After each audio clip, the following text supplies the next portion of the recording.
ನಮಸ್ತೆ ಫ್ರೆಂಡ್ಸ್, ನಂದಿ ವ್ಲಾಗ್ಸ್ಗೆ ಸ್ವಾಗತ ಸುಸ್ವಾಗತ. ಭಾನುವಾರದ ವ್ಲಾಗ್ ಜೊತೆಗೆ ಇವತ್ತು ನಿಮಗೆ ಒಳ್ಳೆ ಟಿಪ್ಸು ಅಂತಲೇ ಹೇಳ್ಬೋದು. ವಿಡಿಯೋನ ಕೊನೆವರೆಗೂ ನೋಡಿ. ಏನು ಟಿಪ್ಸಪ್ಪ ಅಂದರೆ, ತುಳಸಿ ಗಿಡ ಸಂರಕ್ಷಣೆ ಯಾವ ರೀತಿ ಮಾಡ್ಬೋದು. ಕೆಲವರು ಎಷ್ಟೇ ಸಂರಕ್ಷಣೆ ಮಾಡಿದ್ರೂ ಸಹಿತನೂ ತುಳಸಿ ಗಿಡ ಅನ್ನೋದು ಬೆಳೆಯೋದೇ ಇಲ್ಲ. ಏನು ಮಾಡಿದ್ರೆ ತುಳಸಿ ಗಿಡ ಬೆಳೆಯುತ್ತೆ ಅನ್ನೋದು ನಿಮ್ಗೊಂದು ಸಣ್ಣ ಟಿಪ್ಸು ತಿಳಿಸ್ಕೊಡ್ತೀನಿ. ಆದಷ್ಟು ವಿಡಿಯೋ ಕೊನೆವರೆಗೂ ನೋಡಿ. ನಮ್ಮ ನಂದಿ ವ್ಲಾಗ್ಸ್ಗೆ ಸಬ್ಸ್ಕ್ರೈಬ್ ಆಗಿ, ವಿಡಿಯೋಗೊಂದು ಲೈಕ್ ಕೊಡಿ. ನೋಡಿ, ಭಾನುವಾರದ ಬೆಳಗ್ಗೆ ದೇವ್ರ ಮನೆ ಎಲ್ಲ ಕ್ಲೀನ್ ಮಾಡ್ಕೋಬೇಕು ಅಂತ ಈ ರೀತಿಯಾಗಿ ಬಾಗಿಲೆಲ್ಲ ತೊಳೆದು ರಂಗೋಲಿ ಹಾಕಿದ್ದೆ.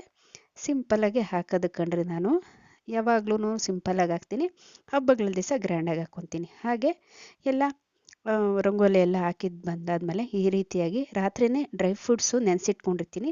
ಬಾದಾಮಿ, ದ್ರಾಕ್ಷಿ, ಒಣದ್ರಾಕ್ಷಿ, ಗೋಡಂಬಿ, ಹಾಗೆ ಒಣಖರ್ಜೂರ. ಈ ರೀತಿ ಬಿಸಿ ನೀರಿನಲ್ಲಿ ಜೊತೆ ಈ ಡ್ರೈ ಫ್ರೂಟ್ಸ್ನ ತೊಗೊತೀನಿ. ಬಿಸಿ ನೀರು ಅಂದರೆ ಜೊತೆಗೆ ಫ್ರೆಶ್ ಅಂತಲೂ ಹೇಳ್ಬೋದು.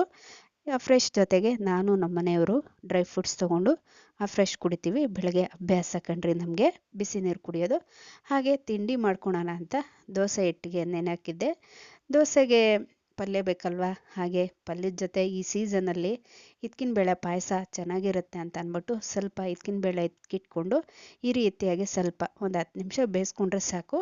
10 ನಿಮಿಷ ಬೇಯಿಸಿಟ್ಕೊಂಡು ಬೇಳೆ ಪಾಯಸ ರೆಡಿ ಮಾಡ್ಕೊಳೋಣ ಅಂತ ಹುರಿದಿರೋಂಥ ಗಸಗಸೆ, ಹುರಿದಿರೋಂಥ ಅಕ್ಕಿ ಕಾಳು, ಸ್ವಲ್ಪ ಏಲಕ್ಕಿ, ಹಾಗೆ 1 ಕಪ್ ಹಸಿ ಕೊಬ್ಬರಿನ ಹಾಕ್ಕೊಂಡು ಈ ರೀತಿಯಾಗಿ ನುಣ್ಣಗೆ ರುಬ್ಕೊಂಡು ಬೆಂದಿರೋಂಥ ಬೇಳೆಗೆ ಹಾಕಿ, ಹಾಗೆ ಬೆಲ್ಲ ಕರಗಿಸ್ಕೊಂಡು ಸೋದಿಸ್ಕೊಂಡಿರೋಂಥ ನೀರು ಹಾಕ್ಕೊಂಡ್ರೆ ಬೇಳೆ ಪಾಯಸ ಸಿದ್ಧವಾಗುತ್ತೆ ಕಣ್ರಿ. ತುಂಬ ಚೆನ್ನಾಗಿರುತ್ತೆ. ನೀವು ಒಂದ್ಸರಿ ಟ್ರೈ ಮಾಡಿ. ಹಾಗೆ ನಮ್ಮ ನಂದಿ ವ್ಲಾಗ್ಸ್ಗೆ ಸಬ್ಸ್ಕ್ರೈಬ್ ಆಗಿ, ವಿಡಿಯೋನ ಇಷ್ಟ ಆದರೆ ಫ್ಯಾಮಿಲಿ ಫ್ರೆಂಡ್ಸ್ಗೆ ಶೇರ್ ಮಾಡಿ.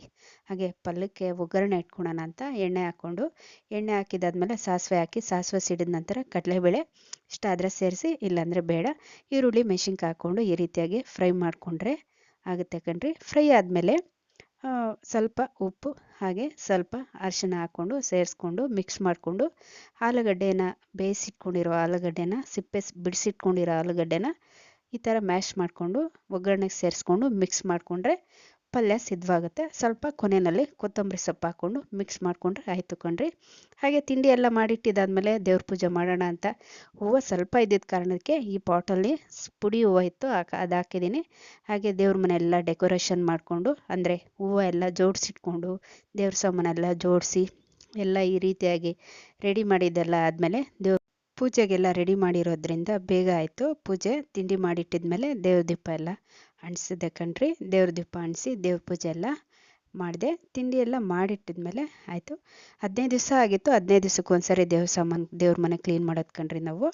ಆ ಕಾರಣಕ್ಕಾಗಿ ಸ್ವಲ್ಪ ಲೇಟ್ ಆಯಿತು. ಹಾಗೆ ಬಿಸಿ ಬಿಸಿ ದೋಸೆ ಹಾಕ್ಕೊಂಡು ತಿಂದರೆ ಚೆನ್ನಾಗಿರುತ್ತೆ ಅಂತ ಅಂದ್ಬಿಟ್ಟು ದೋಸೆಗೆಲ್ಲ ರೆಡಿ ಮಾಡಿಟ್ಟಿದ್ದೆ.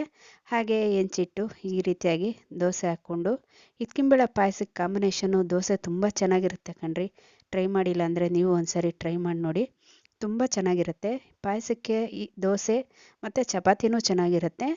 ನೀವು ಹೊಸ ವರ್ಷ ಬರ್ತಾ ಇರೋದ್ರಿಂದ ಒಂದ್ಸರಿ ಟ್ರೈ ಮಾಡಿ ನೋಡಿ. ಸ್ವೀಟ್ ಮಾಡ್ದಂಗೂ ಇರುತ್ತೆ, ಹಾಗೆ ತಿಂಡಿಗೂ ಆಗುತ್ತೆ ಅಲ್ವಾ, ತಿಂಡಿಗೂ ಆಗುತ್ತೆ, ಹೊಸ ವರ್ಷಕ್ಕೂ ಆಗುತ್ತೆ ಅಲ್ವಾ. ಈ ರೀತಿಯಾಗಿ ಮಾಡ್ಕೊಳ್ಳಿ ಅಂತ ನಮ್ಮ ಚಾನಲಿಂದ ಹೇಳೋಕ್ಕೆ ಇಷ್ಟಪಡ್ತೀನಿ. ತುಂಬ ಚೆನ್ನಾಗೂ ಇರುತ್ತೆ, ಒಂದ್ಸರಿ ನೀವು ಟ್ರೈ ಮಾಡಿ ನೋಡಿ. ಹಾಗೆ ದೋಸೆ ಎಲ್ಲ ರೆಡಿ ಮಾಡಿಕೊಂಡು ಈ ರೀತಿಯಾಗಿ ತಿಂಡಿ ಮಾಡ್ತಾಯಿದ್ವಿ. ಬೇಳೆ ಪಾಯಸ ದೋಸೆ ತಿನ್ನೋಕ್ಕೆ ತುಂಬ ಚೆನ್ನಾಗಿತ್ತು. ಜೊತೆಗೆ ಆಲೂಗಡ್ಡೆ ಪಲ್ಯ, ಹಾಗೆ ಪಲ್ಯ ಚಟ್ನಿ ಎಲ್ಲ ಮಾಡಿದ್ವಿ. ಎಷ್ಟೇ ಪಾಯಸ ಆಗಲಿ ಪಲ್ಯ ಆದರೂ ಮಾಡಿದ್ರು ಕೂಡ ನಮ್ಮವ್ರಿಗೆ ಚಟ್ನಿ ಇರಲೇಬೇಕು. ನೋಡಿ, ಬೇಳೆ ಪಾಯಸ ಎಷ್ಟು ಚೆನ್ನಾಗಿದೆ ನೋಡ್ತಾ ಇದ್ದೀರಲ್ವ. ಹಾಗೆ ತುಂಬ ಚೆನ್ನಾಗಿತ್ತು. ನಿಮ್ಗೆ ಹೇಳಿದೆ ಫಸ್ಟಲ್ಲೇ ಟಿಪ್ಸು ಅಂತ. ತುಳಸಿ ಗಿಡ ಚೆನ್ನಾಗಿ ಬೆಳಿಬೇಕು ಅಂದರೆ ಈ ರೀತಿಯಾಗಿ ದೇವ್ರ ಮನೆ ಕ್ಲೀನ್ ಮಾಡಿದಾಗ ಹೂವು ಇರುತ್ತಲ್ವ, ಅಂದರೆ ದೇವರಿಂದ ತೆಗೆದಿರೋ ಹೂವು ಇರುತ್ತಲ್ಲ, ಈ ರೀತಿಯಾಗಿ ಗಿಡಕ್ಕೆ ಹಾಕಿದ್ರೆ ಅದು ಗೊಬ್ಬರದ ರೀತಿಯಲ್ಲಿ ಕೆಲಸ ಮಾಡುತ್ತೆ. ಗಿಡ ಚೆನ್ನಾಗಿ ವೃದ್ಧಿ ಆಗುತ್ತೆ. ತುಳಸಿ ಗಿಡನೇ ಅಂತಲ್ಲ, ಬೇರೆ ಯಾವ ಗಿಡಕ್ಕಾದ್ರೂ ಅಷ್ಟೇ ಸ್ವಲ್ಪ ಹಾಕಿ. ಜಾಸ್ತಿ ಹಾಕಕ್ಕೆ ಹೋಗಬೇಡಿ. ನೀವು ಪದೇ ಪದೇ ತೆಗೆದಿದ್ದನ್ನೆಲ್ಲ ಹಾಕಕ್ಕೆ ಹೋಗಬೇಡಿ. ವಾರಕ್ಕೆ 1 ಟೈಮು ಇಲ್ಲ 2 ಟೈಮ್ ಹಾಕಿ ಸಾಕು. ಹಾಗೆ ಜಾಸ್ತಿ ನೀರೂ ಹಾಕಕ್ಕೆ ಹೋಗ್ಬೇಡ್ರಿ, ಎಷ್ಟು ಬೇಕೋ ಅಷ್ಟು ಹಾಕಿ.